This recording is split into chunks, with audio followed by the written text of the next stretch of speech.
Jangan lupa subscribe-nya buat Uatan. Mantap! Assalamualaikum warahmatullahi wabarakatuh. Salam sejahtera. Jumpa lagi dengan saya Atar dari PMB Project. Hari ini hari Minggu tanggal 2 Agustus tahun 2020. Saat ini saya berada di Taman Makam Pahlawan Ciputra, Kota Bandung. Saat ini saya sedang melakukan perjalanan menuju ke tempat Bapak Sukat, yaitu salah satu peternak yang berada di Kabupaten Bandung, sebelah utara, tepatnya yaitu di Cimenyan. Seperti biasa, sebelum kita melanjutkan perjalanan kita, jangan lupa like dan subscribe untuk channel PMB Project. Mari kita lanjutkan perjalanan menuju ke tempat beliau. Terima kasih.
Assalamualaikum warahmatullahi wabarakatuh.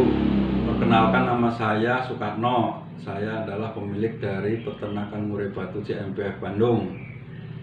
Kurang lebih 4 tahun yang lalu saya mengawali ternak murai batu, berawal dari jual beli burung gerapakan dan juga bisnis kuliner. Tapi seiring dengan waktu, bisnis burung gerapakan saya banyak tertipu, banyak kendala. Saya mulai fokus ke ternak murai batu dan juga meninggalkan bisnis kuliner saya. Dan alhamdulillah sampai sekarang ternak murai batu saya berjalan dengan lancar.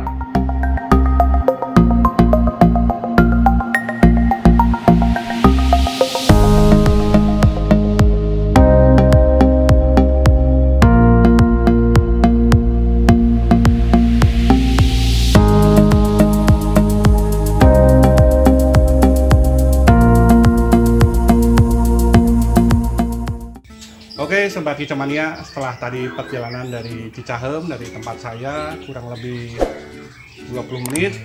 Nah, saat ini kita udah sampai di CMBF, yaitu Cipariuk Murai Batu Farm. Saat ini saya udah bersama dengan owner dari CMDF Bandung, yaitu Bapak Sukat. Selamat Pak. Alhamdulillah Pak, baik. Ya, ini Pak Sukat. Iya Pak. Saya dari PMB Project. Hari hadir ke sini untuk meliput peternakan yang Bapak punya, yang Bapak kelola ya. Iya Pak. Nah, nanti kita akan mengupas tuntas tentang peternakan yang Pak Sukat kelola. Nah, ini udah dari tahun berapa nih Pak Sukat? Ya kurang lebih 2016 akhir Pak. 2016 berarti sekitar 4 tahun. Iya 3,5 tahun mungkin lah. Ya, 4 tahun kurang dikit. Iya. Nah, ini udah ada berapa kandang sekarang Pak? Ya sementara 13 aja Pak, udah mentok tempatnya.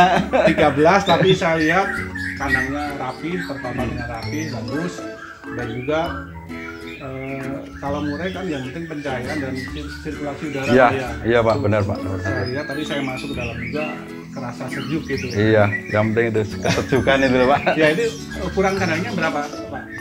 Sebelah sini itu 90 kali semeter 70 Pak. Tingginya habis triplek itu mungkin 2 meter 50-an.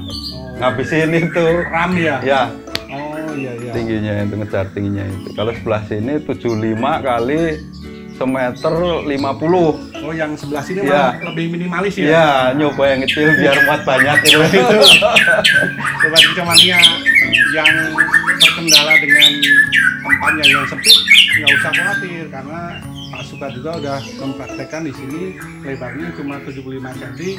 Kali semeter setengah. Alhamdulillah malah itu malah lancar Pak ya? alhamdulillah sementara Nah, ini itu, alhamdulillah ya. lancar tuh. Malah berhasil beliau gitu. Jadi seperti yang saya katakan tadi, untuk Sobat Kecamania nggak usah khawatir yang mungkin tempatnya sempit bisa dimaksimalkan seperti punya Bapak Sukat ya.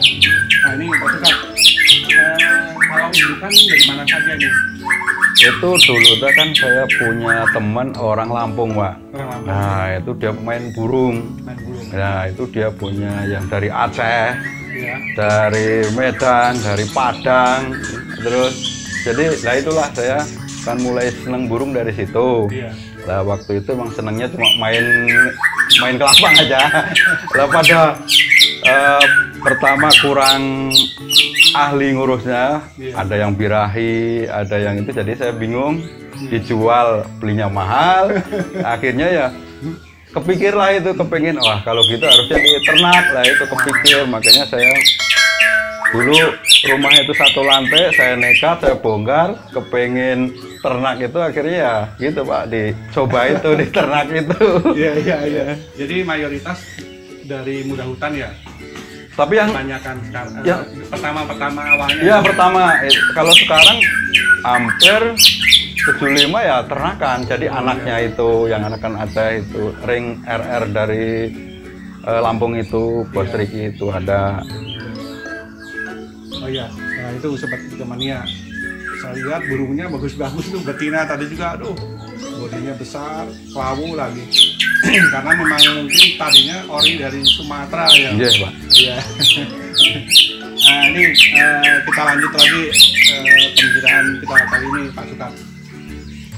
Di awal mungkin kan pastilah ada kendala ya. Lalu Nah itu mungkin bisa diceritakan ke Sobat Kecamania apa saja yang menjadi kendala dalam beternak burung. Ya saya yakin sama sih, saya juga ngalamin. Iya, Cuma saya pengen tahu secara langsung dari Pak Sukat gimana Pak.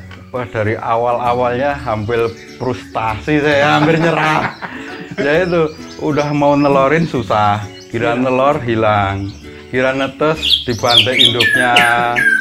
Terus ya saya pelajarin ya kendala apa, ya akhirnya lama-lama ada jalannya juga sih Pak, cara penjodohan. Awalnya malah lebih ngeri, saya udah modal ngepres, beli betina mahal-mahal 2 juta, sampai korbannya itu 6 ekor Pak, betina Dibantai itu ya? dibantai sampai bocor kepalanya itu. Tapi ya saya pelajarin, alhamdulillah ya sekarang bisa lah untuk ngakalin yang itu. Sekarang Ya. udah ada hasilnya. Yaitu Iya. Sobat Kecamania, memang ternak murah itu kadang-kadang tidak semudah yang kita sangka lah. Oh iya Pak.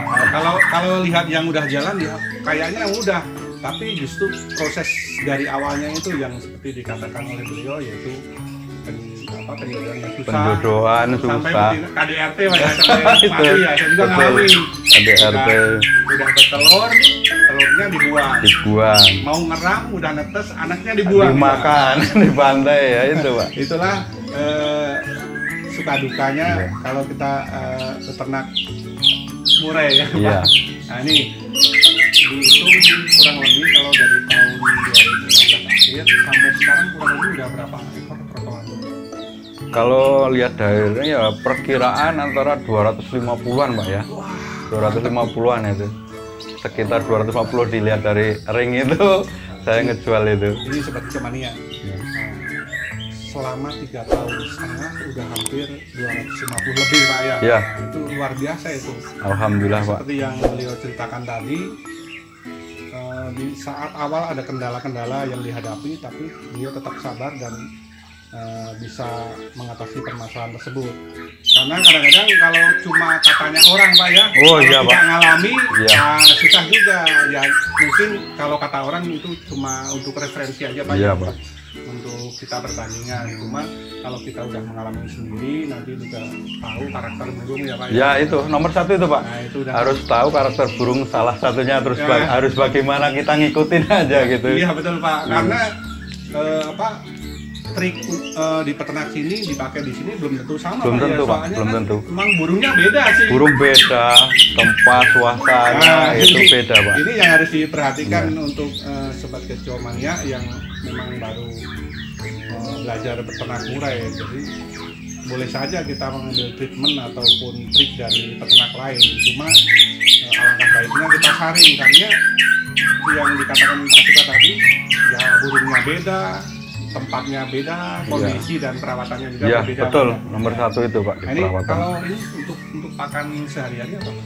Pakan sehari-hari emang saya komplit Pak. Iya. Dari kroto, cacing, ulet hongkong, terus jangkrik yang utama itu Pak ya. Jangkrik mah kalau kita makanan pokok ibaratnya Ya pokoknya itu jangkrik. Ya. Jadi kalau saya kan kebetulan ada temen yang jualan kroto dari Jawa. Iya. Nah itu seminggu saya jatah setengah kilo. Nah, Seminggu. kalau krotonya itu tiap hari atau ada 2 hari sekali atau gimana?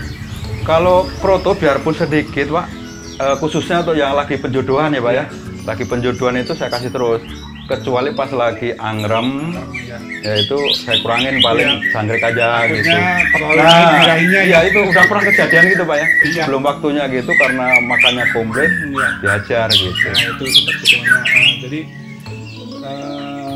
saya beberapa kali kunjungan ke tempat peternak, ya rata-rata hampir sama sih. Biasanya waktu penjodohan ya komplit makanya Pak. Iya Pak, Nah, nanti kalau sudah nelor baru. udah ngeram pasti krotonya agak dikurangin karena kalau terlalu tinggi birahinya tentu akan mengganggu betina yang ngeram. Jangannya udah terlalu birahinya tinggi nanti mengganggu yang lagi ngeram juga ya. Nah itu Pak. Nah ini Pak Suka, masalah penjodohannya gimana? Penjodohannya ya kalau untuk sekarang alhamdulillah udah pengalaman Pak ya. Iya. Kalau awal-awalnya ya itu Pak, resikonya kita kan nggak tahu asal didempet, lepas tahu-tahu ditinggal 5 menit mati diajar. Jadi proses awalnya di dempet di luar Ya, dulu. kalau sekarang ya saya tinggal ngelihat karakter burung jantannya Pak ya. Iya. Seumpama jantannya jinak, justru saya kuliar dulu, lah betinanya saya kurung dulu. Nanti biasanya kalau jantan tuh nabrak kurung terus, Iya. kalau sudah dia ngerayu pelan, dia udah mau ke glodok, manggil-manggil betina itu, baru mulailah pintu kandang saya buka. Itu kalau jantannya jinak. Jinak. Nah, Kalau jantannya semi stabil gitu, biasanya betinanya yang saya lepas, Dibalikin. ya, terus jantannya yang dikurung. Iya. Dia betina biasanya sudah adaptasi tempat dulu. iya. Nah, itu emang lebih gampang yang jantannya yang semi itu Pak ya, yang Iya. rada ringas gitu Pak ya. Iya. Terus cuma kalau kadang-kadang 2 hari 3 hari belum jodoh, saya puter lagi Pak. Gantian jantannya dikurung, terus nanti betinanya dilepas, Dilepas, ya. dipindah-pindah gitu Pak. Nanti pasnya bagaimana gitu, tergantung karakter burung itu. Ya ini salah satu hikmah kalau kita berkunjung ke peternak. Jadi banyak ilmu yang kita dapatkan seperti yang dikatakan beliau. Kalau jantannya yang jinak mungkin ya Pak ya? Iya, jinak. Jinak itu jantannya dulu yang dilepas, betinanya yang disimpan di dalam sangkar dan disimpan di dalam kandang ternak. Nah, berbalik dengan kalau yang semi ya, jantannya semi ya itu jantannya dikurung dalam sangkar, betinanya yang dilepas. Ya, gitu. kalau rata-rata hampir sama seperti itu ya. Iya Pak. Ya kalau misalnya masih proses lama ya kita balikin lagi gitu Pak. Ditukar gitu. Nah, itu yang saya sebutkan kenapa peternak muda itu harus sabar. Nggak cukup sekali proses Pak ya. Kadang-kadang berulang-ulang, dilepas dulu jantannya, iya, betinanya dikurungin, diganti, di switch, diganti lagi, terus berulang-ulang sampai berjodoh Pak ya. Iya itu Pak. Kuncinya harus sabar itu. Iya. Oke, sobat temannya kita lanjut lagi obrolan dengan Pak Sukat. Nah ini Pak Sukat kalau panen umur berapa hari dari netas? Biasanya umur 7 hari Pak. 7 hari ya? 7 hari saya panen, tapi sebagian ada yang sebulan. Sebulan, jadi loloh indukan itu ya? Diloloh induk sebagian. Oh gitu ya? Biasanya ya beda karakter itu tadi Pak ya. Iya. Ada yang apa itu yang sebulan normal terus, ada yang lain saya coba ternyata kekuatan fisiknya kurang, akhirnya ya saya cabut seminggu gitu. Soalnya kalau itu ya resikonya kadang-kadang yang biasanya 4 nanti jadi 3, jadi 2, mungkin nggak tahu itu karena capek atau memang rezekinya nggak tahu. Iya. Kalau yang dipanen 7 hari itu biasanya diolah apa itu? Awal-awal dulu itu cuma sama ini Pak 511 sama Fancy Gold. Oh iya. Nah, itu dikasih air, diseduh, terus dioles jangkrik Pak. Gitu. Jangkrik dioles ke itu, suapin gitu. Tapi sekarang rada repot ya, paling praktisnya sekarang ada trotolan itu, pakan ebot itu, terus nyoba AMS. Jadi mana yang ada ya itu saya pakai. Iya, memang dibandingkan dulu, kalau dulu memang produk seperti itu masih agak jarang. Iya Pak, sekarang kan produk pabrikan itu kan lebih praktis ya. Iya, lebih praktis yang jelas itu. Kalau saya kan sambil kerja ya. Jadi istri yang ngelola, jadi kasihan juga kalau harus nyeduh. Harus nyeduh 511, sama dulu saya juga pakai 511. Ya. Sekarang karena udah ada pakan pabrikan jadi lebih praktis. Iya, yang praktis gitu Pak. Iya. Nah ini kalau penjualannya nih udah sampai mana aja ini, selain di Bandung Raya mungkin udah melebarkan sayap sampai luar Bandung? Ya luar Bandung ada Pak, istilahnya cuma emang belum apa itu continue gitu ya Pak ya. Iya. Ke Gunung Kidul pernah. Jogja ya? Iya. Terus ke ini Pak Jakarta pernah, ke Cilegon. Ya. Terus kalau deketan ya ke Garut gitu kan biasa Pak. Terus ini Pak bukan Pekalongan itu. Nah, Brebes, Tegal. Bukan Pak, Pangandaran ke sana lagi teh. Mana gitu? Bukan Pak, Majenang. Lah namanya tuh mana saya ngirim. Tapi daerah Jawa Tengah ya? Dari Jawa Tengah. Cilacap ya. Itu. Iya. Itu Cilacap ya. Itu pernah. Nah itu sobat Comania. Jadi saya rasa nggak usah khawatir kalau memang kita mau ternak burung murai seperti yang Pak Sukat katakan tadi, udah sampai Jakarta, udah sampai Cilegon, sampai Pangandaran, sampai Cilacap. Nah, ya. Itu kan berarti pangsa pasar untuk krotelan itu masih cukup terbuka lebar ya. Ya insya Allah Pak, dari mulut ke mulut itu. Iya gitu. Ada aja. Jadi kita tinggal main kualitasnya aja Pak ya. Kita bisa menjaga kualitas. Ya, tentunya konsumen akan datang lagi dan datang lagi gitu. Ya. Nah ini sekarang berbicara masalah harganya ini. Iya Pak.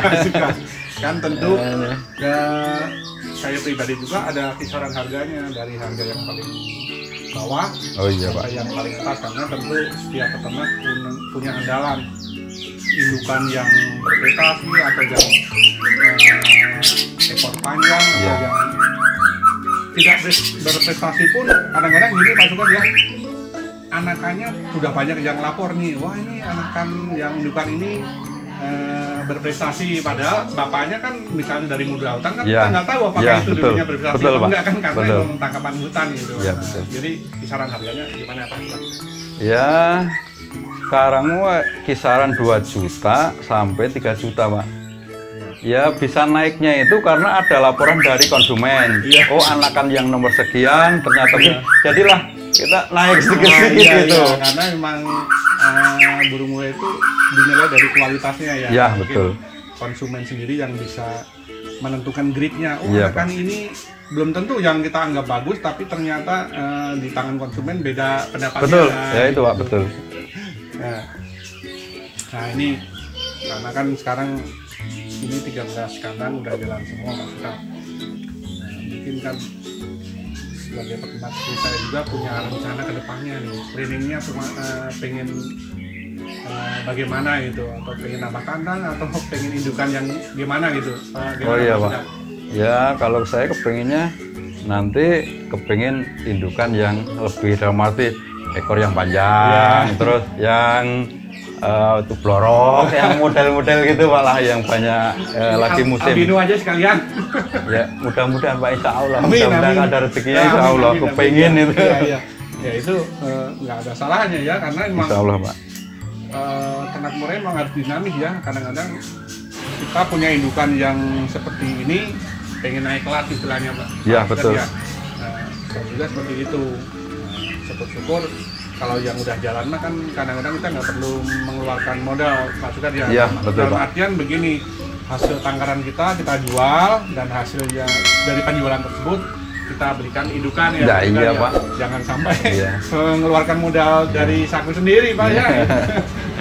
Nah, enaknya peternak yang sudah produksi seperti itu. Iya Pak. Oke, Sobat Kicomania, inilah obrolan singkat kita dengan Bapak Sukar, pemilik dari CMBF Bandung.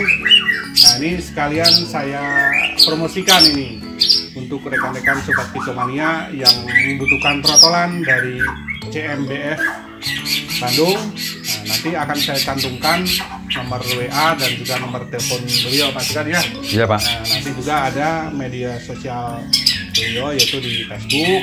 Nanti silahkan yang ingin membeli trotolan ataupun mau melihat indukannya silahkan monggo menghubungi beliau dulu. Nah, semoga obrolan singkat kita kali ini bermanfaat dan saya mengucapkan terima kasih Pak Sukar ya atas waktu yang Sami Pak. Sami. Bapak berikan. Terima kasih sekali dan tentunya banyak hikmah dan ilmu yang saya dapatkan dengan kunjungan saya ke sini. Sama-sama sambil belajar. Iya Pak. Inilah untungnya kalau kita bersilaturahmi Pak ya. Iya. Selalu ada hal-hal baru yang tentunya kita ambil hikmahnya gitu. Iya, betul Pak. Oke. Nanti akan saya cantumkan nomor beliau dan juga media sosial beliau yaitu Facebook. Dan jangan lupa singgah di media sosial PMB Project, baik di Instagram maupun di Facebook. Dan jangan lupa like, comment, share, dan subscribe untuk channel PMB Project. Dan juga untuk menyalakan lonceng pemberitahuan agar Sobat Kicomania selalu bisa mengikuti video-video dari PMB Project. Sekian, terima kasih. Salam Jaya Lestari.